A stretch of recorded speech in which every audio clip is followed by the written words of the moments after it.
Dios le bendiga mucho más desde nuestra iglesia cristiana Milagro de Dios, Señal de lo Alto en la ciudad de Sincelejo. Le estamos dando la bienvenida a usted que se conecta con nosotros, ustedes que están aquí en este día de manera presencial. El Señor les siga bendiciendo. Bendecimos de una manera muy especial a nuestros pastores, José Contreras, Iris Benítez, nuestro evangelista José Daniel, y usted que ha venido junto a su familia, Dios les siga bendiciendo mucho más. Vamos a estar haciendo lectura de la palabra de Dios en el Evangelio de Lucas, en el capítulo 12, verso 13 en adelante.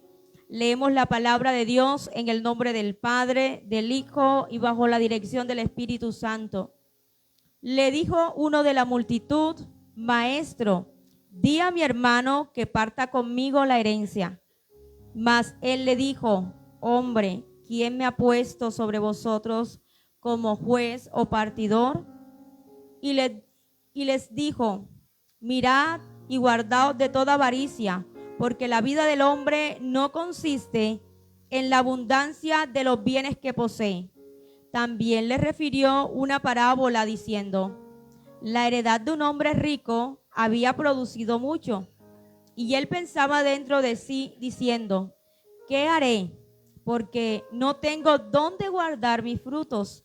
Y dijo: Esto haré: derribaré mis graneros y los edificaré mayores, y allí guardaré todos mis frutos y mis bienes. Y diré a mi alma: Alma, muchos bienes tienes guardados para muchos años. Repósate, come, bebe, regocíjate.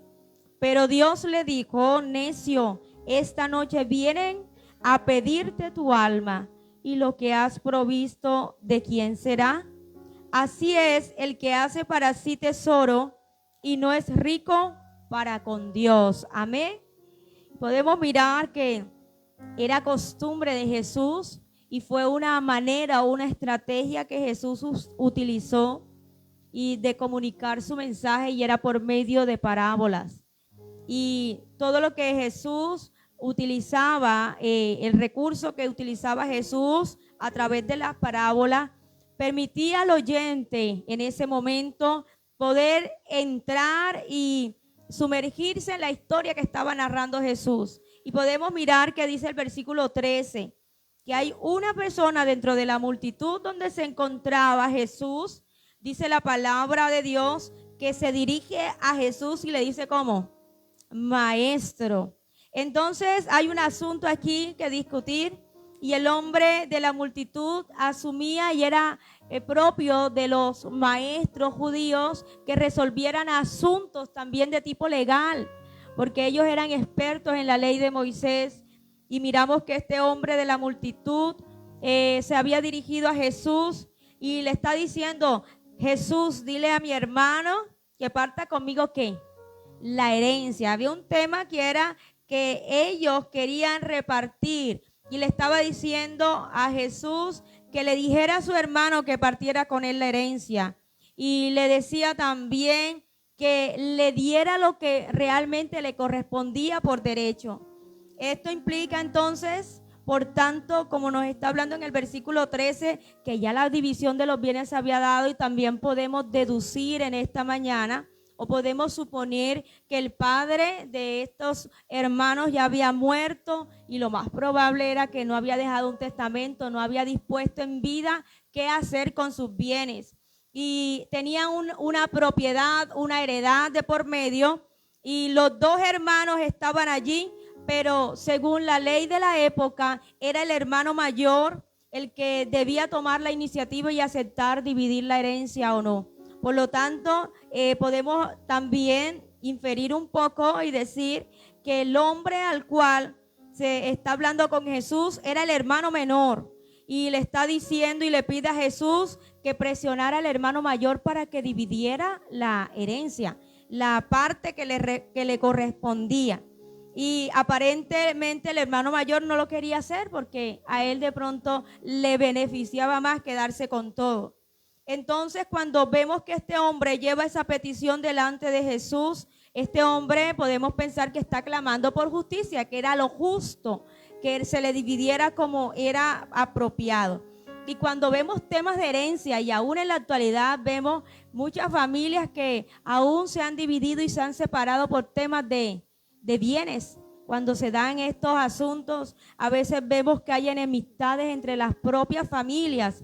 Y esto no es de estos tiempos, sino de mucho tiempo atrás, como lo podemos ver en este pasaje. Un tema bastante sensible, un tema que divide, un tema en el cual de pronto si no se toma de la manera apropiada va a venir a dividir. Pero vemos que el propósito central de Jesús, y Jesús no había venido a dividir, Jesús había venido a reconciliar a las personas. Por eso podemos mirar que el propósito central de Jesús es unir. Porque si leemos en el Evangelio de Juan, en el capítulo 10, que la obra del enemigo es destruir, dividir, matar, vemos que Jesús ha venido a traer vida y vida en abundancia al ser humano. Entonces vemos que era un asunto que podía traer división. Y vemos que el plan y el ministerio de Jesús era totalmente diferente a los asuntos que le estaban planteando en ese momento. Entonces, aunque está allí, y Jesús dice la palabra en el versículo 14, se dirige a este hombre de la multitud y le dice: ¿quién me ha puesto sobre vosotros como juez o partidor? Y aunque Jesús, podemos mirar que en otros pasajes sí siente preocupación por el marginado, por el necesitado, por el abatido, Jesús muestra misericordia. Jesús no es indiferente a la problemática humana. Jesús se interesa por los asuntos sociales. Jesús está interesado de pronto en todo lo que usted y yo podamos vivir, pero no era el tema central. Pero miramos que utiliza este momento Jesús y este asunto y esta ocasión para enseñar.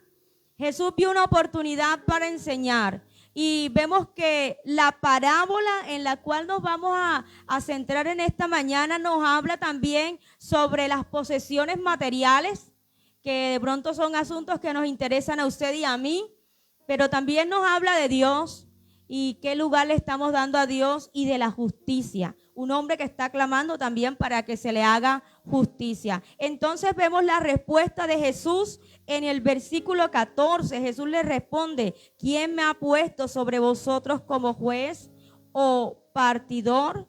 Entonces este hombre esperaba primeramente que Jesús llevara su caso, le pidiera a su hermano, lo presionara. Él quería que Jesús tomara cartas en el asunto, pero podemos mirar que la respuesta de Jesús no va acorde con lo que quería este hombre.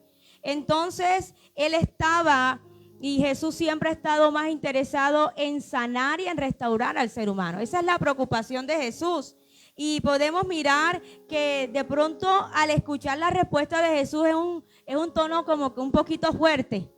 ¿Quién me ha puesto sobre vosotros como juez o partidor?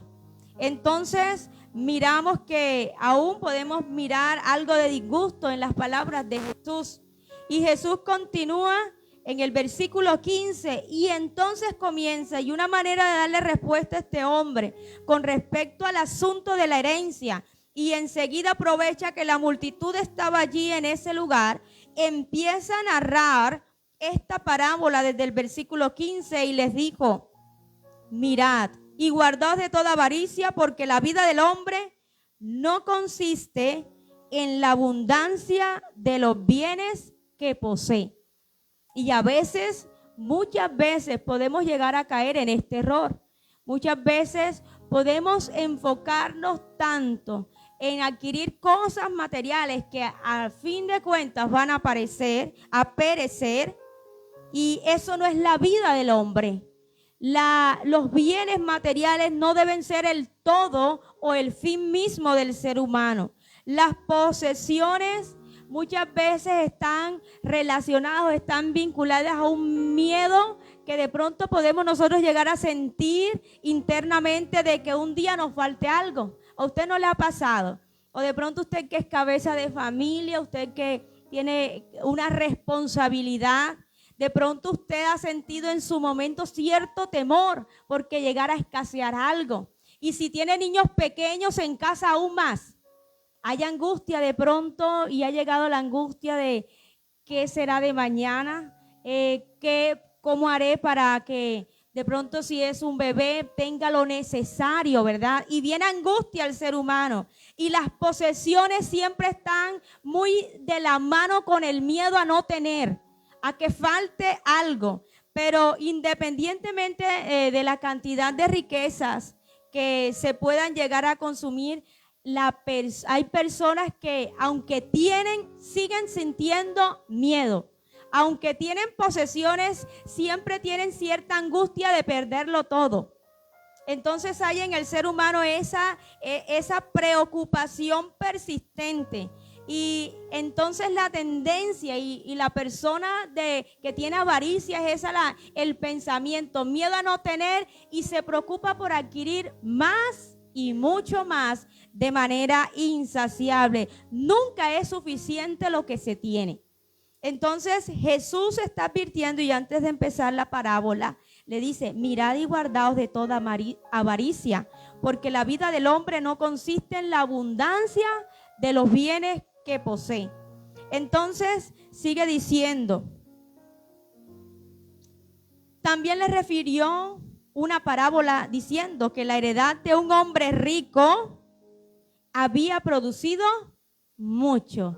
Dice la palabra que este hombre, que era rico, la palabra no está diciendo que se enriqueció con la cosecha, sino que ya este hombre era ¿cómo? Rico. Tenía muchos bienes, tenía personas a su cargo, personas, trabajadores, tenía muchos bienes.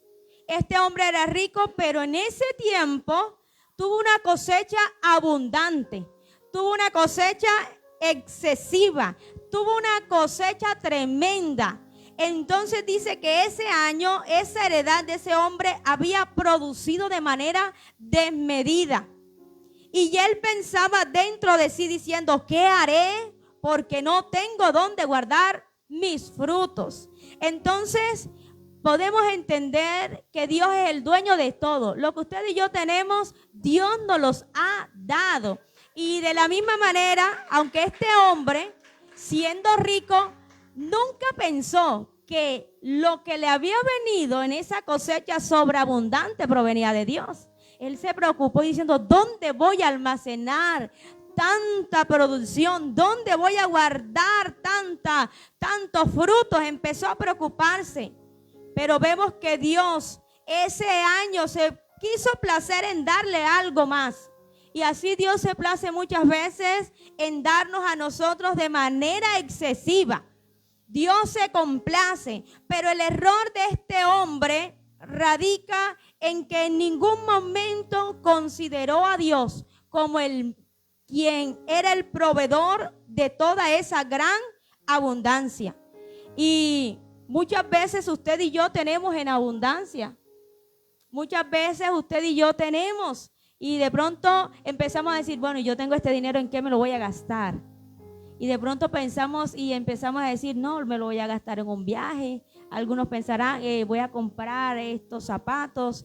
Y empiezan a gastar, a invertir, mejorar su estilo de vida, su condición, a comprar, a adquirir cosas, incluso llegan a endeudarse. Hay personas que con lo que tienen y que tienen de manera excesiva empiezan a cambiar su estilo de vida. Ya no les es suficiente lo que tenían, sino que empiezan. Entonces nos lleva entonces esta parábola a pensar por un momento en que nosotros como cristianos debemos tener cuidado y debemos mirar y analizar qué pasa con lo que Dios ha puesto en nuestras manos, cómo lo estamos administrando, de qué manera lo estamos utilizando. Entonces podemos mirar que este hombre de la parábola está diciendo que era un hombre rico.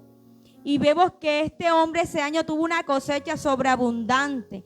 Él no trabajó de más.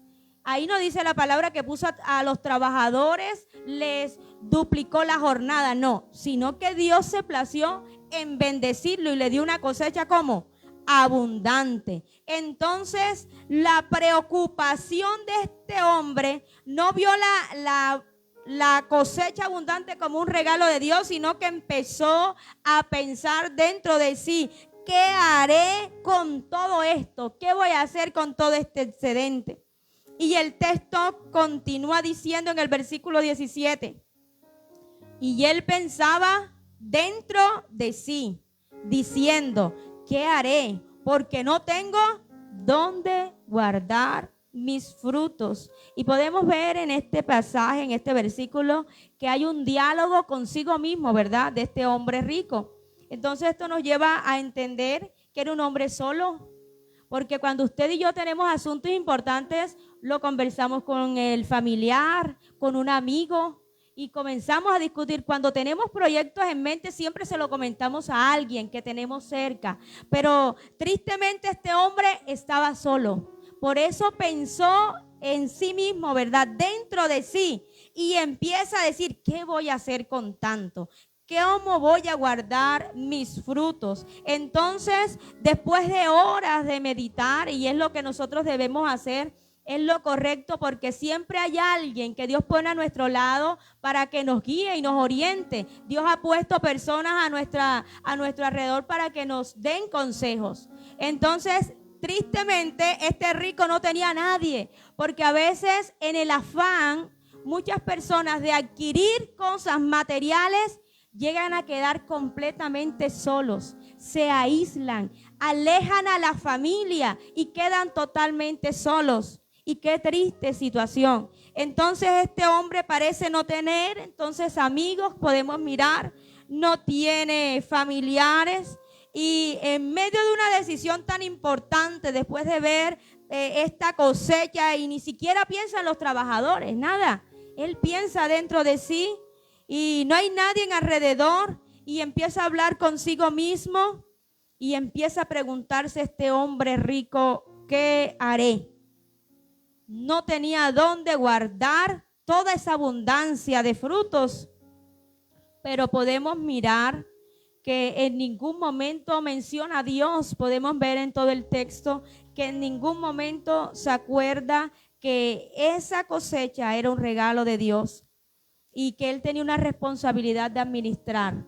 Y nosotros somos administradores de lo que el Señor nos da. Usted y yo somos administradores no solamente de los bienes materiales, sino que somos administradores de la familia que Dios nos ha regalado. Somos responsables, administradores del don y de ejercer el ministerio para el cual Dios nos ha comisionado. Usted y yo somos administradores, y empieza a decirse y a preguntar: ¿qué haré? Y lo ve este hombre y ve esta gran cosecha.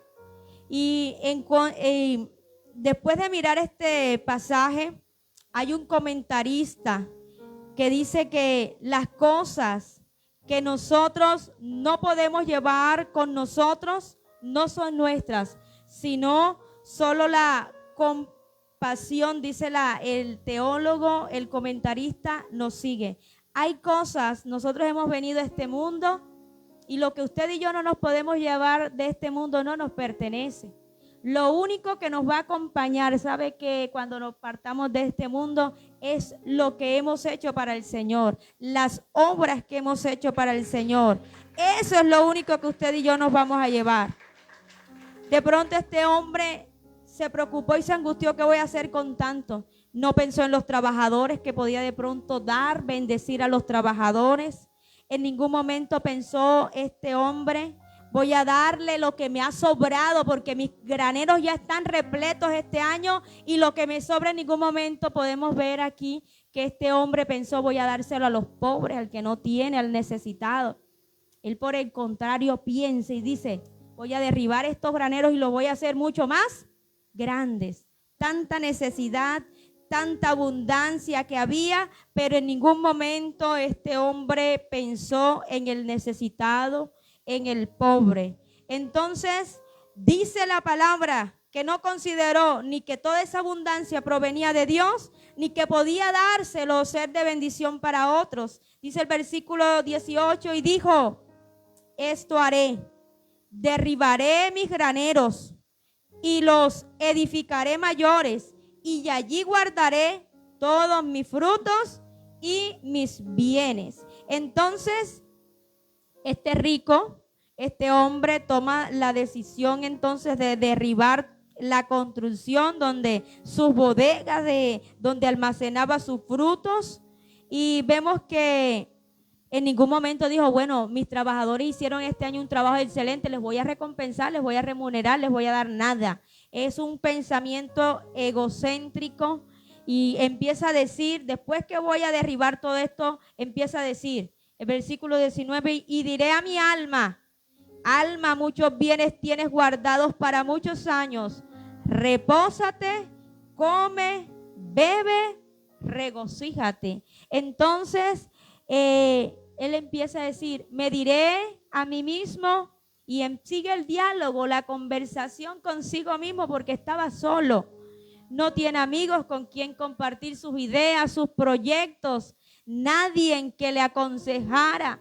Entonces le dice, alma, muchos bienes tienes guardados para muchos, ¿qué?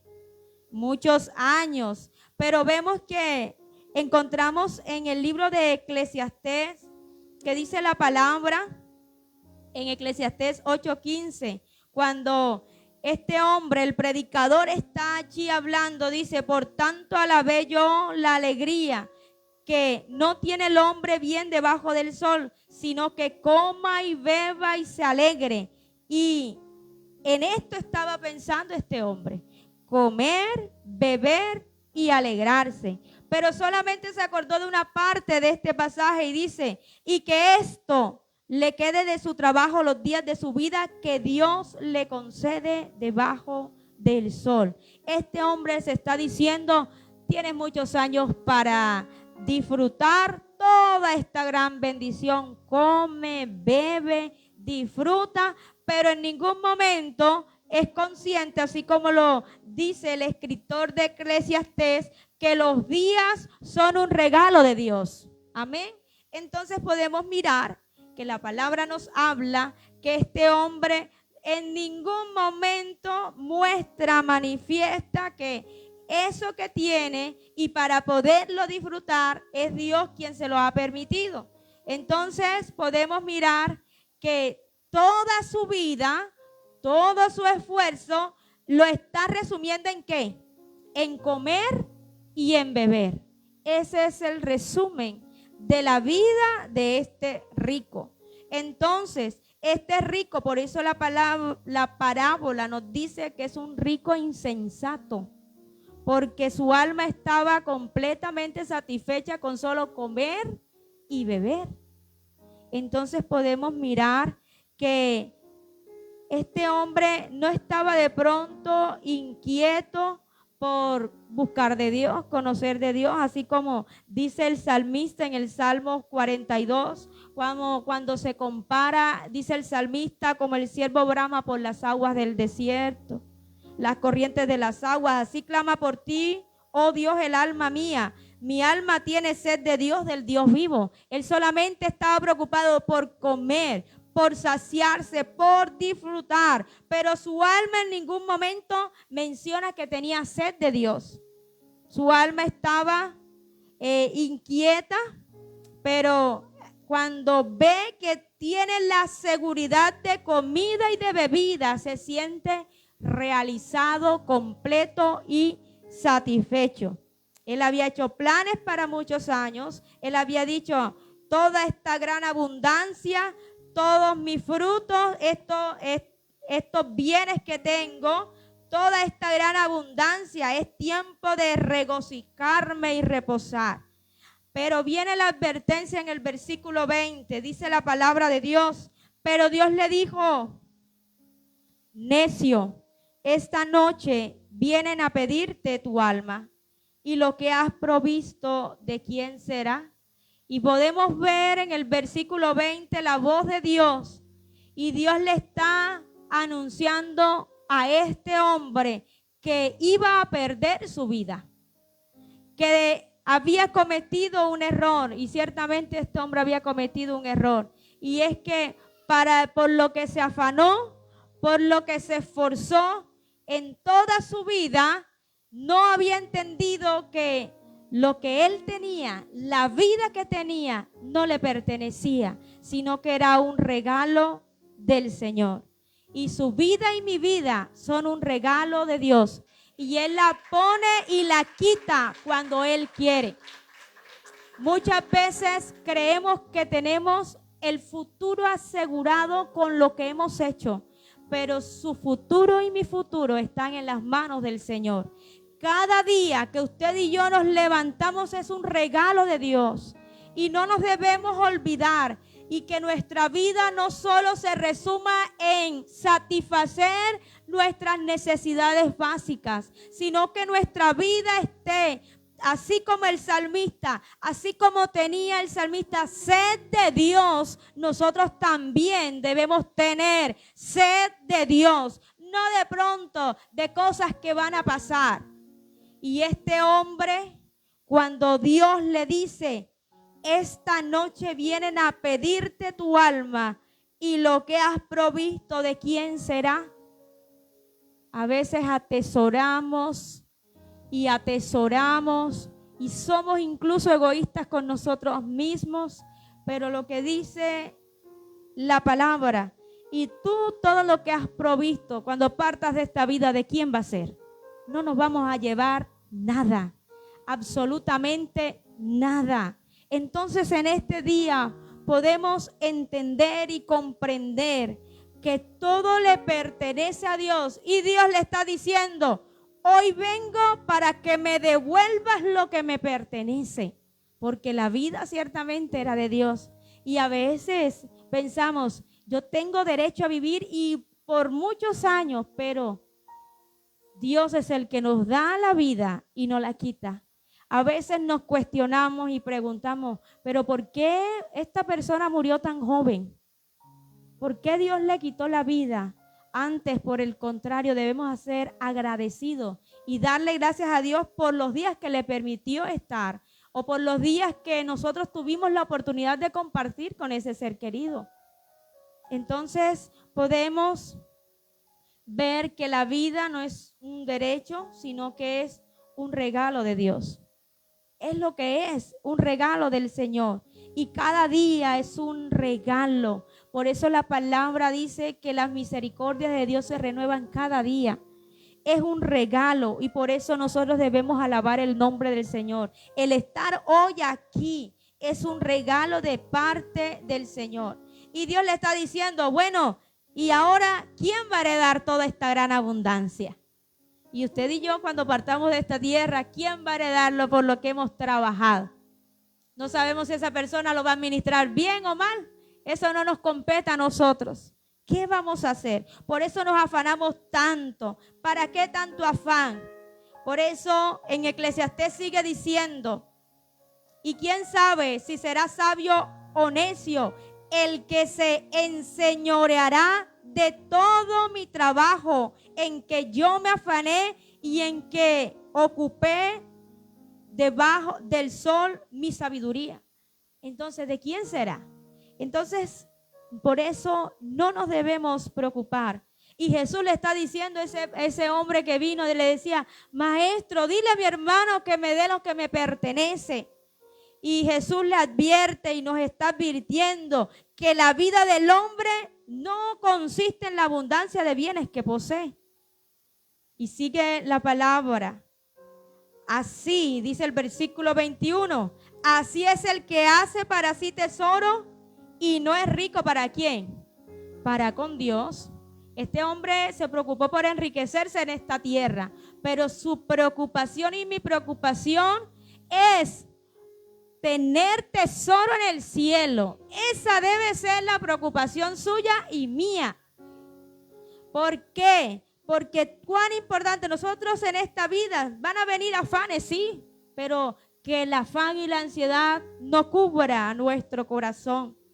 Dios tiene cuidado. Por eso sigue diciendo allí en Lucas, y Jesús sigue hablando del afán y la ansiedad, que no nos debemos afanar por la vida, qué vamos a comer, qué vamos a vestir. A veces estamos comiendo, consumiendo el desayuno y ya estamos preocupados por el día de mañana. Cada día trae su propio mal. A veces no disfrutamos nuestra vida, a veces no disfrutamos con ese ser que tenemos al lado por vivir afanados. Disfrutemos lo que hoy Dios nos ha dado. ¿De qué? Porque la vida del hombre, la vida es más que la comida y el cuerpo más que el vestido. Entonces, qué impresionante, dice Jesús y nos recuerda, así es el que hace para sí tesoro, tristemente le pasa como este rico insensato. ¿Para qué se afanó? ¿Para qué fue todo ese trabajo? ¿Cuál fue el motivo por el cual se aisló? Quedó plenamente solo. Hay personas que quedan solos por el único afán de adquirir muchas riquezas. Y al final de cuentas, ¿qué? ¿Valió la pena? Por eso usted y yo debemos ser ricos para con Dios. Hay una eternidad y hay una vida eterna que usted y yo debemos echar mano. La vida eterna, esa debe ser la preocupación del ser humano. Y Jesús está dándole respuesta a este hombre, dándole respuesta a aquel que vino a pedir que fuera Jesús un juez entre su hermano y él. Y muchas veces nos ganamos enemistades por un terreno. Yo he visto familias divididas por unos bienes. Qué triste. Y a un pueblo de Dios peleando con su propia familia por cosas que van a perecer y a la larga usted y yo no la vamos a llevar. Entonces, disfrutemos lo que Dios nos ha regalado. Disfrute su familia, que es el regalo que Dios le ha dado. Disfrute hoy la vida que el Señor le ha regalado.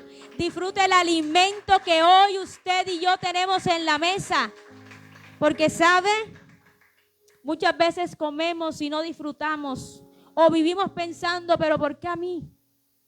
Y Dios quiere que disfrutemos lo que Él nos ha dado. Y que en ningún momento olvidemos que todo proviene del Señor. Toda esta gran abundancia. Porque, ¿sabe? David llegó a decir, ¿quién soy yo y quién es mi pueblo para que podamos darte a ti, Señor? Pues todo es tuyo. Un hombre que pudo entender que todo lo que tenía pertenecía al Señor. Esa casa que usted dice, es mi casa, es del Señor. Usted y yo simplemente somos administradores. Lo que tenemos hoy es porque Dios lo ha querido así. Mi empleo es lo que Dios, esa es la puerta que Dios nos ha dado. Dios puede hacer como Él quiere. Así que es una mañana para reflexionar y mirar dónde usted y yo estamos haciendo tesoro.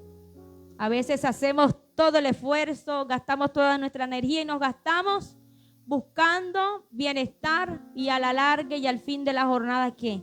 ¿Dónde hemos dejado a Dios? ¿Dónde lo hemos puesto? Entonces, no debemos trabajar solamente para adquirir riqueza, sino que debemos procurar y trabajar en ser ricos para con Dios. Y sigue diciendo la palabra en el versículo 30, cuando está Jesús diciendo, no nos afanemos. Mira cómo se visten los lirios del campo, cómo Dios alimenta a las aves. Las aves no tienen despensa, las aves no tienen una nevera llena, porque cuando tenemos la nevera llena estamos tranquilos, relajados. Pero cuando empieza la nevera a quedar un poco vacía, viene la preocupación. Pero Dios en esta mañana quiere que no nos llenemos de preocupación. Porque ni los aves no tienen una despensa. Y sabe, usted y yo valemos más que las aves del cielo. ¿No valéis vosotros mucho más que las aves? Y muchas veces nos afanamos. Dice que los lirios no trabajan, no hilan. Y que ni aún Salomón se vistió como un lirio del campo. Y si viste Dios la hierba que hoy está en el campo y mañana se echa al horno, cuánto más a vosotros, hombres de poca fe. Y eso a veces, la preocupación es escasez de Dios a veces, ¿sabe? Y vosotros pues no os preocupéis por lo que habéis de comer, ni por lo que habéis de beber, ni estéis en ansiosa inquietud, porque todas estas cosas busca la gente del mundo. Pero vuestro Padre sabe que tenéis necesidad de estas cosas. Más buscad el reino de Dios y todas estas cosas os serán añadidas. Y dice, no temáis, manada pequeña, porque a vuestro Padre les ha placido daros el reino. Y termina el versículo 33, vended lo que poseéis y dad limosna, haceos bolsa que no se envejezca, tesoro en los cielos que no se agote, donde ladrón no llega ni polilla destruye, porque donde está vuestro tesoro, allí estará vuestro corazón. Usted y yo a veces tenemos y vemos la necesidad del hermano, pero a veces llega el pensamiento, pero si yo le doy a él, después yo me quedo sin nada. Pero a veces Dios nos da en abundancia para que seamos bendición para otros. ¿O usted no cree que el Señor le dio a este rico en abundancia para que fuera de bendición para sus trabajadores, sus empleados, los que tenían? ¿Cuántas viudas podían haber cerca de este hombre rico en el pueblo, en la ciudad donde vivían? Muchos necesitados, pero a veces cuando tenemos en abundancia no sabemos qué hacer. Y queremos es invertir en cosas innecesarias. No, es que ya no nos es suficiente con ir a cierto lugar. Yo quiero ir a otro porque es que me sobra. Entonces, teniendo de pronto posibilidad de ayudar al hermano. Entonces, donde está nuestro tesoro, allí estará nuestro corazón. Y qué importante es poder mirar que todo lo que tenemos hoy se lo debemos al Dios Todopoderoso. Quiero invitarle, vamos a estar en pie, vamos a orar y vamos así a dar gracias a Dios en este día. Padre que estás en los cielos, te damos gracias por tu palabra. Señor, hoy tú nos recuerdas la importancia, Señor, de poner nuestra mirada en ti. Llévate hoy el afán y la ansiedad, Señor, por adquirir cosas que muchas veces no nos convienen. Dios mío, en este día oramos para que nuestro corazón no se aferre a cosas que van a pasar. Padre, que podamos hoy hacer tesoro en el reino de los cielos. Señor, gracias porque hoy puedo comprender que mi vida está en tus manos. Mi vida